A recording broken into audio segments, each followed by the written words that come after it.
Right. So UPSC aspirants, don't miss this opportunity. You can kickstart your UPSC preparation at just 5,000 rupees per month at LTX classes. మీకు live and recorded access వస్తుంది and life time validity వస్తుంది. తక్కువ ఫీజులో EMI ఆప్షన్తో మీకు life time వ్యాలిడిటీతో ఈ option అనేది లభిస్తుంది. And ఈ offer మీకు 30th నవంబర్ వరకు మాత్రమే ఉంది. ఈ లోపు మీరు వినియోగించుకోవచ్చు. అండ్ ఈ నెంబర్కి మీరు కాంటాక్ట్ చేసి ఎనీ టైం డెమో అడిగి చెక్ చేసి జాయిన్ అవ్వవచ్చు. సో ఆర్టికల్ చూడమ్మా. Can dollarisation save an economy? Dollarisation ఒక ఎకానమీని సేవ్ చేయగలుగుతుందా? డాలరైజేషన్ అంటే అర్థం ఏంటి? Replacing that countries currency with dollar. డాలర్ని అఫీషియల్ కరెన్సీగా వాళ్ళు యూజ్ చేయడం, అంటే వేరే కంట్రీ, అమెరికన్ కంట్రీ కాదు, వేరే కంట్రీ లైక్ అర్జెంటీనా డాలర్ని అఫీషియల్ కరెన్సీగా వాడదాము అని తీసుకున్న నిర్ణయం డాలరైజేషన్ అవుతుంది. వాళ్ళు ఇంకా డాలరైజేషన్ నిర్ణయం తీసుకోలేదు, కానీ తీసుకుంటారు ఫ్యూచర్లో. వాళ్ళు ఏమంటున్నారంటే ఎకానమీని సేవ్ చేయడం కోసం మేమే నిర్ణయం తీసుకోబోతున్నామని చెప్పి అంటున్నారు. అసలు మన కరెన్సీని డాలర్తో రీప్లేస్ చేయడం వల్ల ఎకానమీని సేవ్ చేయడం అవుతుందా? ప్రాక్టికల్గా పాసిబులా? వేరే కంట్రీస్ ఏమన్నా ఈ పని చేశాయా? చేసి సక్సెస్ సాధించాయా లేదా? ఇవన్నీ ఈ ఆర్టికల్లో మనం చూడబోతున్నాం. This comes under GS paper 3. So ఆర్టికల్లో ఏం రాశారో లైన్ బై లైన్ మీకు ఎక్స్ప్లెయిన్ చేస్తాను. డీటెయిల్డ్గా చూసి ఆర్టికల్ నుంచే నోట్ మేకింగ్ అనేది చేసుకోండి. సెపరేట్గా వేరేగా నోట్స్ రాయాల్సిన అవసరం లేదు. ఆర్టికల్ ఏదైతే ఉందో అంతా కూడా ఒక నోట్స్ ఫార్మాట్లోనే ఉంటుంది. ఇన్ఫ్యాక్ట్ మీరు ఇక్కడ చూస్తే వాళ్ళు రాయడమే ఎకనామిక్ నోట్స్ అనే ఫార్మాట్లో ఇస్తున్నారు. ఈ ఎక్స్ప్లెయినర్ పేజ్ అంతా కూడా యాజ్ ఇట్ ఈస్గా మీరు నోట్ చేసుకోవచ్చు. So another election, another victory for global right. So దీని అర్థం ఏంటంటే మనకి ప్రపంచవ్యాప్తంగా వివిధ దేశాల్లో ఎలక్షన్స్ జరుగుతున్నాయి. చాలా ఎలక్షన్స్లో గ్లోబల్ ఫార్ రైట్ ఐడియాలజీ ఉన్న వాళ్ళు విజయం సాధిస్తున్నారు. ఫార్ రైట్ అంటే అర్థం ఏంటమ్మా? ఫార్ లెఫ్ట్, ఫార్ రైట్ అని వినుంటారు కదా. Leftist ideology, rightist ideology. లెఫ్టిస్ట్కి మీకు ఎగ్జాంపుల్ కమ్యూనిజం, అలాగే రైటిస్ట్కి ఎగ్జాంపుల్ ఫ్యాసిజం, నాజీయిజం. ఇవన్నీ దానికి ఎగ్జాంపుల్స్ అని మనం తీసుకోవచ్చు. అయితే రైట్ ఐడియాలజీలో ఏముంటుందంటే జనరల్గా there is limited government role చాలా తక్కువ ఉంటుంది. అలాగే రైట్కి వచ్చేసరికి దేర్ ఈజ్ కన్సర్న్ ఫర్ ట్రెడిషన్స్కి, కల్చర్కి ఇంపార్టెన్స్ ఉంటుంది. నేషనలిజంకి ఇంపార్టెన్స్ ఎక్కువగా ఇస్తూ ఉంటారు. ఇలాంటి ఫిలాసఫీ ఫాలో అయ్యే వాళ్ళందరూ రైటిస్ట్ ఐడియాలజీకి చెందిన వాళ్ళు. అలాంటి వ్యక్తి ఒక ఆయన అర్జెంటీనాలో ప్రెసిడెంట్గా గెలవడం జరిగింది. His name is Javier Milei. So ఈయన ప్రెసిడెన్షియల్ ఎలక్షన్ అనేది ప్రపంచం అంతా కూడా ఒకసారి దృష్టిని ఆకర్షించింది. ఎందుకంటే for his unconventional and worrying views. ఆయన వ్యూస్ చాలా వెరైటీగా ఉంటాయి. ఫర్ ఎగ్జాంపుల్ ఆయన అబార్షన్ అపోజ్ చేస్తారు. మీకు చెప్పాను రైట్కి లెఫ్ట్కి. రైట్ ఎప్పుడు కూడా ట్రెడిషన్కి ఇంపార్టెన్స్ ఇస్తారు. సో ప్రాణాన్ని తీసే హక్కు మనకు లేదు, దేవుడి బిడ్డ, ఈ మైండ్ సెట్లోకి వెళ్ళిపోతుంది. అబార్షన్కి అపోజ్ చేశారు. అలాగే అర్జెంటీనా మిలిటరీ గవర్నమెంట్ చేసిన అన్డెమోక్రాటిక్ ఎక్సెసెస్ కావచ్చు, టార్చర్ కావచ్చు, దాని విషయంలో కూడా ఆయన క్లియర్ యాటిట్యూడ్ అనేది చూపించలేదు. అంబివాలెంట్ అంటే అటు ఇటు కాకుండా అన్క్లియర్ యాటిట్యూడ్తో ఆయన చూపించడం అనేది జరిగింది. అంటే కొంచెం ఈయన వ్యూస్ అన్నీ కూడా యూనిక్గా, వెరైటీగా, ఎటిపికల్గా ఉన్నాయి. అందుకని మొత్తం ఇట్లాంటి ఆయన ప్రెసిడెంట్ అయితే ఏమవుతుందో అన్న భయం ఉంటుంది, ఆసక్తి కూడా ఉంటుంది. ఈయన ఎకనామిక్ ప్రపోజల్స్ కూడా మనకి they have drawn much debate and scrutiny. So దాని గురించి స్క్రూటినీ చేసే పరిస్థితి వచ్చింది. So the self confessed anarcho capitalist. ఆయన ఏమంటున్నారంటే తనను తాను ఒక ఎనార్కో క్యాపిటలిస్ట్గా ఆయన పిలుచుకుంటున్నారు. నిన్న వీడియోలో కూడా చెప్పాను, ఎనార్కో క్యాపిటలిజం అంటే అర్థం ఏంటంటే absolutely limited role of government అని అర్థం. అసలు గవర్నమెంట్ రోల్ ఎంత తక్కువ అంటే అంత తక్కువ. ప్యూర్ ఎనార్కో క్యాపిటలిజంలో మనకి అసలు జుడిషియరీ, డిఫెన్స్, పోలీసు వ్యవస్థ వీటిని కూడా ప్రైవేటైజ్ చేస్తారు. జస్టిస్ డెలివరీ సిస్టమ్ కూడా ప్రైవేట్ వ్యక్తుల చేతిలోనే ఉంటుంది. ఎనీబడీ కెన్ ఒక ఎవరైనా సరే కోర్టు స్టార్ట్ చేసుకోవచ్చు. ఆ కోర్టుకి ఎవరైనా కేసు సాల్వ్ చేసుకోవాలనుకున్న వాళ్ళు ఎవరైనా ఆ కోర్టుకి అప్రోచ్ అవ్వచ్చు.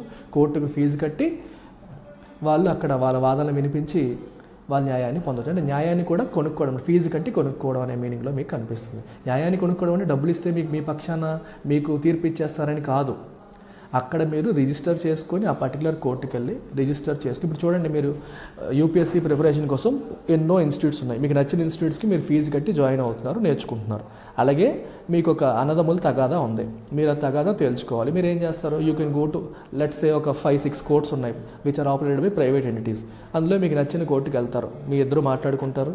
ఎవరైతే తగాదాదారులు ఉన్నారో మీ ఇద్దరు మాట్లాడుకొని నచ్చిన కోర్టుకి వెళ్ళి ఫీజు కట్టి న్యాయాన్ని పొందుతారు. అలాంటి సినారియో. ఎడ్యుకేషన్ కంప్లీట్గా ప్రైవేట్.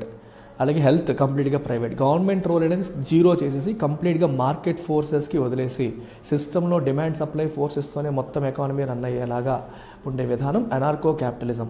తనని తాను అనార్కో క్యాపిటలిస్ట్గా పిలుచుకునే వ్యక్తి ఈయన. సో ఆయన ఏమన్నారంటే, ఆయన క్యాంపెయిన్లో ఏం చెప్పారంటే, నేను అర్జెంటీనా కరెన్సీ అయిన పీసోని నేను రీప్లేస్ చేయబోతున్నాను విత్ డాలర్. పీసోని డాలర్తో రీప్లేస్ చేసి to eliminate the central bank all together. So అక్కడున్న సెంట్రల్ బ్యాంక్ కంప్లీట్గా రద్దు చేస్తాను, డిస్బ్యాండ్ చేస్తాను, అక్కడ కరెన్సీనే లేపేస్తాను, దాని ప్లేస్లో డాలర్ని పెట్టేద్దాము. అండ్ టు స్లాష్ గవర్నమెంట్ స్పెండింగ్ని కంప్లీట్గా కట్ చేస్తాను.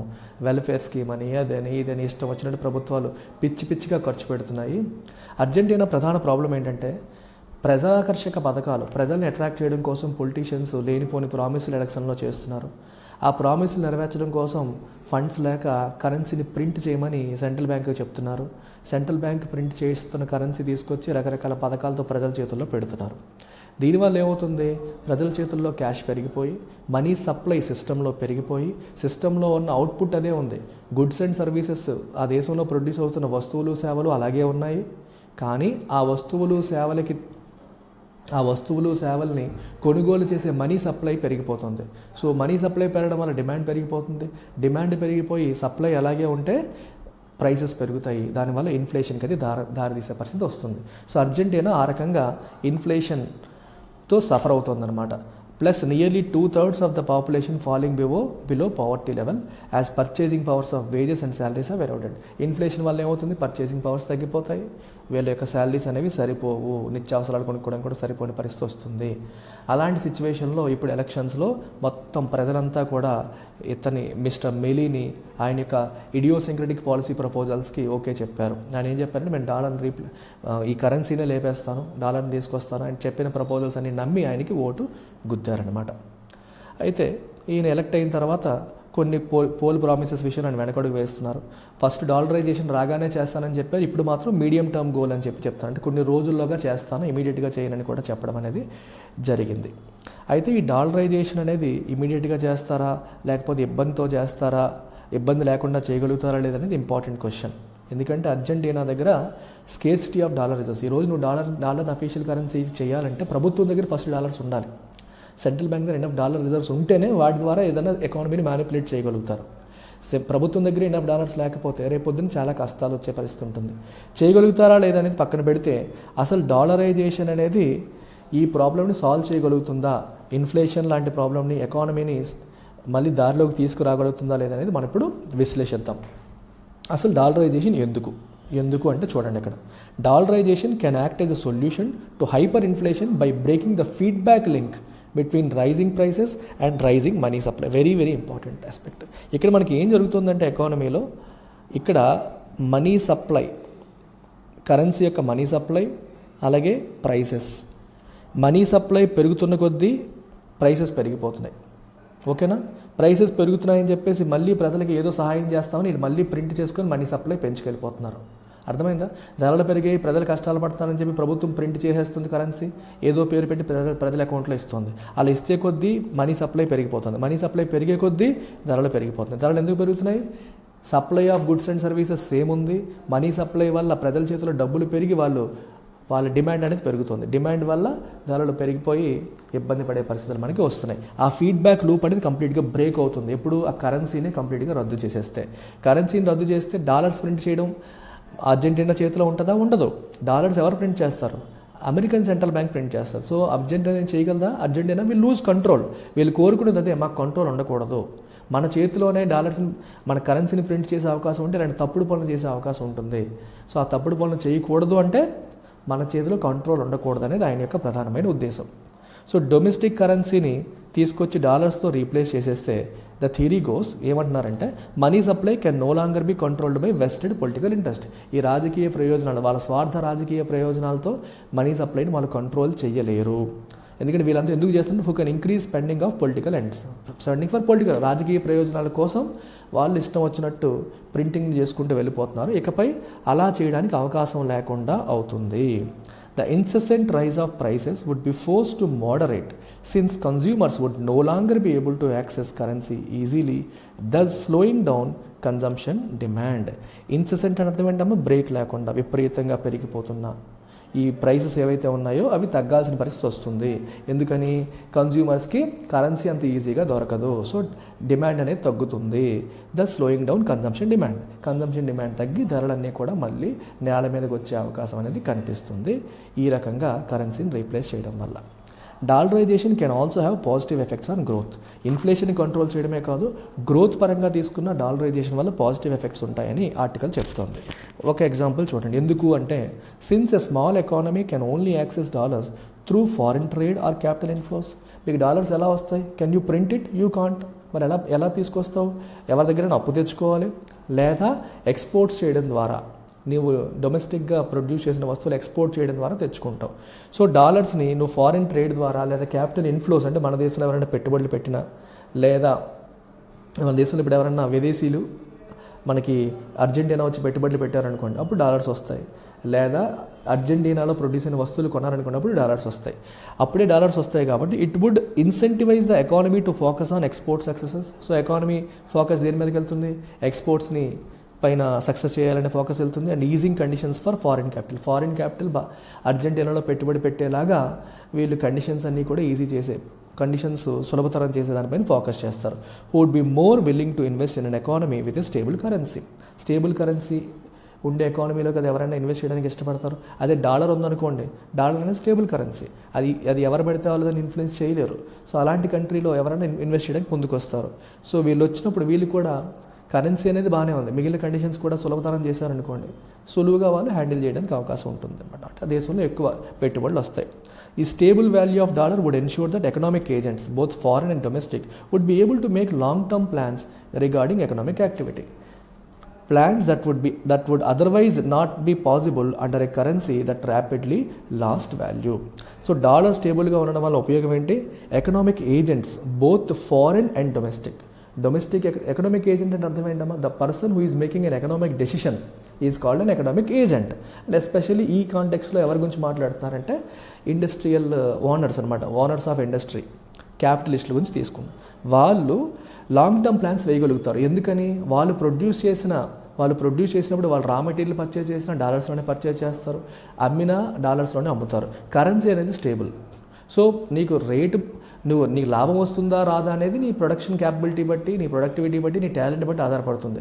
ఇంత కష్టపడి ప్రొడక్షన్ చేసిన తర్వాత నేను ఏ కరెన్సీలో అమ్ముతున్నా కరెన్సీ వాల్యూ పడిపోతే మనం నష్టపోతాం కదా. అలాంటి పరిస్థితి ఇప్పుడు ఉండదు. ఎందుకంటే it will be in dollar stable currency కాబట్టి ఆ ఇష్యూ అనేది మనకి రాదు.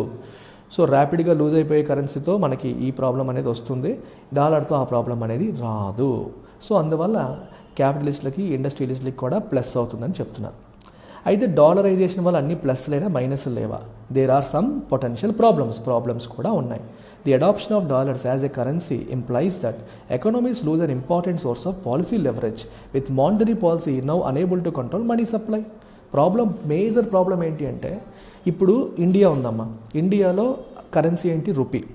ఇండియన్ రూపీని ఎవరు కంట్రోల్ చేస్తారు? Central bank. ఈరోజు సిస్టంలో రూపీలు తగ్గించాలన్నా సెంట్రల్ బ్యాంక్ చేయగలుగుతుంది, సిస్టంలో రూపీస్ పెంచాలన్నా సెంట్రల్ బ్యాంక్ చేయగలుగుతుంది. అదే ఇండియాలో రూపీ బదులు డాలర్ అనుకోండి, మన ఆర్బీఐ ఏదైనా చేయగలదా? డాలర్ సప్లై పెంచగలదా? చేయలేదు. డాలర్ సప్లై తగ్గించగలదా? చేయలేదు. అలాగే ఇప్పుడు అర్జెంటీనా డాలర్ సప్లై పెంచాలన్నా తగ్గించాలన్నా మానిటరీ పాలసీ అంటే సెంట్రల్ బ్యాంక్ చేతిలో ఏమీ ఉండదు. అంటే they are losing policy leverage, అంటే వాళ్ళు కంట్రోల్ చేయలేరు. అది కంప్లీట్గా అమెరికన్ సెంట్రల్ బ్యాంక్ చేతిలోనే ఉంటుంది. వీళ్ళ చేతిలో అసలు ఏమీ ఉండని పరిస్థితి వస్తుంది. ఎందుకు ఉండాలి అంటే, కొన్ని సందర్భాల్లో మనీ సప్లై పెంచాల్సి వచ్చినప్పుడు పెంచగలిగేలా ఉండాలి, తగ్గించాల్సి వచ్చినప్పుడు తగ్గించగలిగేలా ఉండాలి. ఆ తగ్గించగలిగేలాగా పెంచగలిగేలాగా లేనప్పుడు the country will lose complete control over the money supply. మరి ఇప్పుడు మనకి ఎక్స్పోర్ట్స్ పెంచడం ద్వారా పెంచడం, ప్రొడక్టివిటీ పెంచడం ద్వారా, ఇన్సెంటివైజ్ చేయడం ద్వారా అది మన కంట్రోల్లో ఉండదు. మనం ట్రై చేస్తాం అంతే. అయినప్పటికీ విదేశీయులు మన దేశంలో పెట్టుబడి పెట్టకపోతే మనం ఏం చేయలేం. కానీ మన చేతిలో కరెన్సీ ఉంటే we can influence it directly. ఆ డైరెక్ట్ ఇన్ఫ్లుయెన్స్ ఆఫ్ కరెన్సీ అనేది పాసిబుల్ కాదు ఇప్పుడు. On the foreign trade front, countries would no longer be able to take recourse to depreciation to boost exports.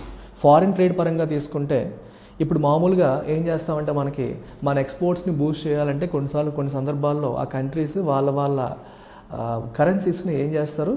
Depreciate చేస్తారు, currency value తగ్గిస్తారు. Currency value తగ్గినప్పుడు ఎక్స్పోర్ట్స్కి benefit అవుతుంది కదా. China చాలా సందర్భాల్లో తన కరెన్సీ వాల్యూని డిప్రిషియేట్ చేయడం ద్వారా ఎక్స్పోర్ట్స్ని ఇన్సెంటివైజ్ చేయగలిగింది. ఇప్పుడు కరెన్సీ వాల్యూ తగ్గించడం పెంచడం మన చేతిలో ఉంటుందా? ఉండదు. ఎందుకంటే మనం వాడుతుంది డాలర్ వాల్యూ నువ్వు ఎలా మారుస్తావు? నువ్వు మార్చలేవు. You cannot influence the value of dollar. పరిస్థితి అలాంటిది. ఎందుకంటే నీ కరెన్సీ అయితే నువ్వు ఏదైనా చేయగలుగుతావు. నువ్వు ఎక్సెస్ ప్రింట్ చేస్తావో, అమ్ముతావో, లేదా తగ్గిస్తావో, ఏదో చేస్తావు. కానీ ఇప్పుడు చేయలేని పరిస్థితి అనమాట. So focusing only on export promotion to stave off down turns.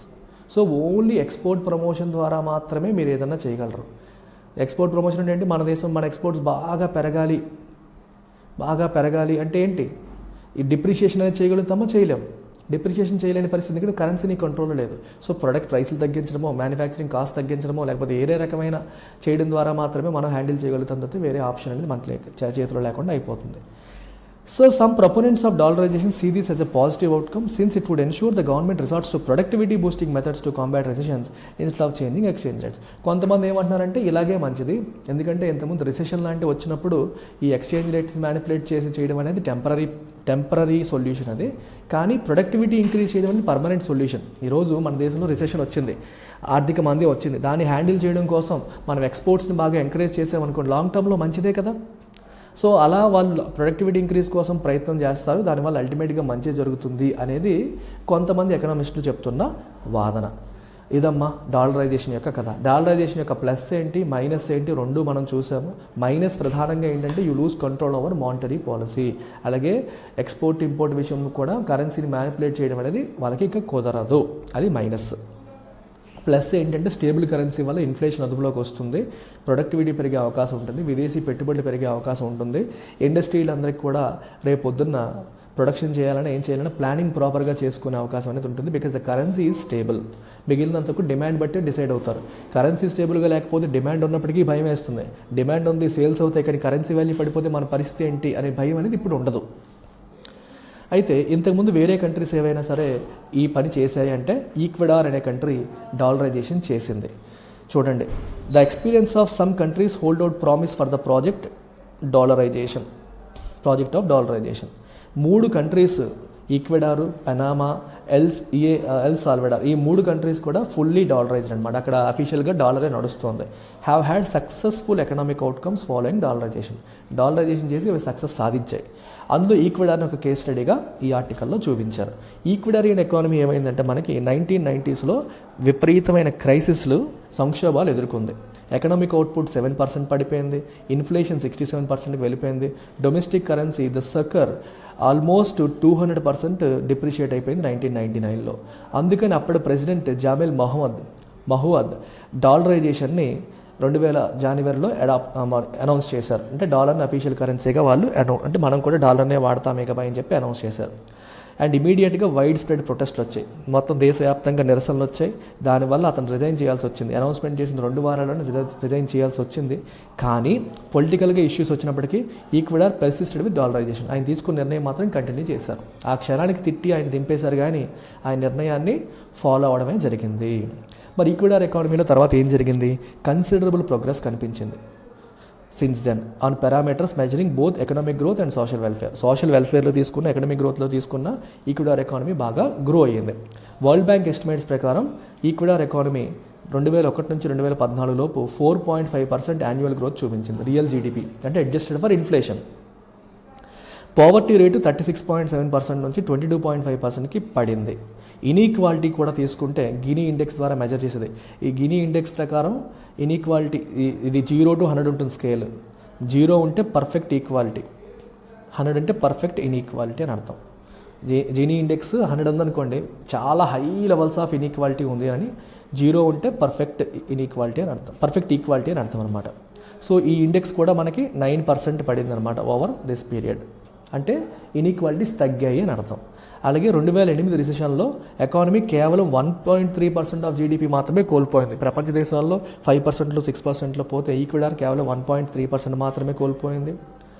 And recession వచ్చిన 2 సంవత్సరాల్లోనే 20-year గ్రోత్ ట్రెండ్ని రీచ్ అయిపోయింది అనమాట. సో ఈక్వెడార్ ఎకానమీ చాలా స్ట్రాంగ్గా ఉండేదని చెప్తున్నారు.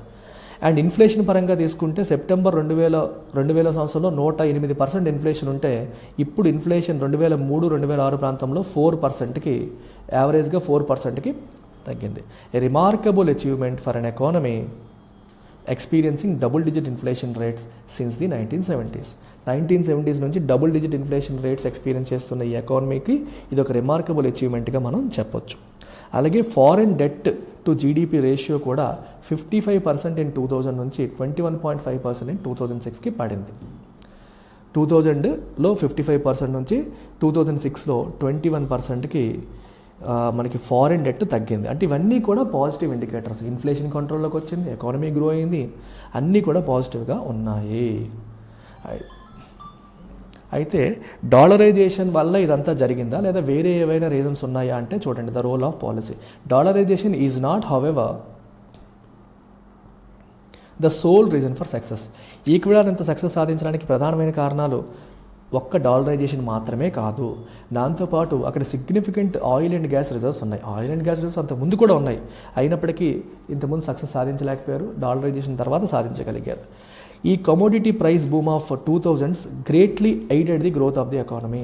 2000 సంవత్సరం నుంచి కమోడిటీ ప్రైస్లు బాగా పెరిగాయి. అంటే ఆయిల్ వీటి రేట్లు బాగా పెరగడం వల్ల కూడా ఈక్విడార్కి బాగా హెల్ప్ అయింది, ఎందుకంటే వాళ్ళకి రిజర్వ్స్ ఎక్కువగా ఉన్నాయి కాబట్టి. So greater inflow of dollars ఆ దేశానికి వచ్చాయి, ఆయిల్ అమ్ముకొని డాలర్స్ తెచ్చుకోగలిగారు. సబ్సిక్వెంట్గా 2004లో ఆయిల్ ప్రైసెస్ తగ్గినప్పుడు అక్కడ ఎకనామిక్ గ్రోత్ కూడా కొంచెం తగ్గడం అనేది కూడా చూసాము. అలాగే డెట్ టు డెఫిసిట్ లెవెల్స్ కూడా పెరిగాయి. దానివల్ల ఎకానమీకి కొత్త కొత్త ఛాలెంజెస్ వచ్చే పరిస్థితి కూడా మనం చూసాం ఎక్కడ, ఈక్వెడార్లో. ఆ తర్వాత గవర్నమెంట్ ఆఫ్ రఫేల్ కొరియా 2007 నుంచి 2017 ప్రాంతంలో he oversaw an expanded role for state in a dollarised economy. So state యొక్క రోల్ ఎక్స్పాండ్ అయింది. అంటే ఎకానమీ ఛాలెంజెస్లో ఉంది కాబట్టి మొత్తం వదిలేయకుండా ఆయన చాలా రోల్ తీసుకున్నారు. With government expenditure and deficits rising significantly. ప్రజల్ని కాపాడాలని చెప్పి గవర్నమెంట్ ఎక్స్పెండిచర్ బాగా పెంచారు, డెఫిసిట్లు కూడా దానివల్ల బాగా పెరిగిపోయాయి. New contracts with oil exploration companies operating within Ecuador such as Brazil's Petrobras were negotiated. అంటే ఈక్వెడార్లో ప్రైవేట్ కంపెనీస్, వేరే కంట్రీస్ చెందిన private companies, oil companies operate చేస్తూ ఉంటే వాళ్ళతో వీళ్ళు కాంట్రాక్ట్స్ రీనెగోషియేట్ చేసుకున్నారు. Giving Ecuadorian government greater revenue, వీళ్ళకి ఎక్కువ రెవెన్యూ వచ్చేలాగా చేసుకున్నారు. And using nationalisation of oil fields as leverage against foreign oil companies. So oil fields అన్ని గవర్నమెంట్ కంట్రోల్లో తెచ్చుకోవడం ద్వారా మన ఫారెన్ ఆయిల్ కంపెనీస్ నుంచి ఒక లివరేజ్ లాగా, అంటే వాళ్ళతో గట్టిగా నెగోషియేట్ చేసి వాళ్ళ దగ్గర ఎక్కువ డబ్బులు తీసుకునేలాగా వాళ్ళు మార్చుకోవడం అనేది జరిగింది. అలాగే ఈక్వెడార్ యొక్క ఫారిన్ డెట్ని కూడా రీస్ట్రక్చర్ చేసుకున్నారు. రీస్ట్రక్చర్ చేయడం అంటే టర్మ్స్ అండ్ కండిషన్స్ని మళ్ళీ మాట్లాడుకోవడం. అలాగే కొన్ని సర్టెన్ బాండ్స్లో కూడా వాళ్ళు ఇల్లిజిటిమేట్ అనుకున్న బాండ్స్ని డిఫాల్ట్ చేశారు, అంటే పేమెంట్ చేయలేదు. అటు ప్రైవేట్ పార్టీలకు ఎక్కువ బెనిఫిట్స్ అయిపోతున్నాయి, గవర్నమెంట్ నష్టపోతుంది అనుకున్నప్పుడు వాటిని డిఫాల్ట్ చేయడం కూడా జరిగింది. దీనివల్ల ఏమైందంటే ఫిస్కల్ స్పేస్ ఫ్రీ అయింది, అంటే ఖర్చులు కొంచెం కంట్రోల్ అయ్యి ఇన్కమ్ అనేది పెరిగింది. Which was used for social spending. దానివల్ల సోషల్ వెల్ఫేర్ కోసం స్పెండింగ్ అనేది పెంచగలిగారు. విచ్ ఇంక్రీజ్ ఫ్రమ్ రఫ్లీ 5% of GDP in 2006 to 10.3% in 2011. So ఆ సోషల్ స్పెండింగ్ అనేది బాగా పెరిగిందనమాట ఆ 5-6 year పీరియడ్లో.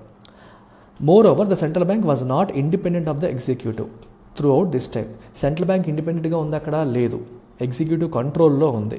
Bucking and important main stream consensus regarding conduct of monetary policy.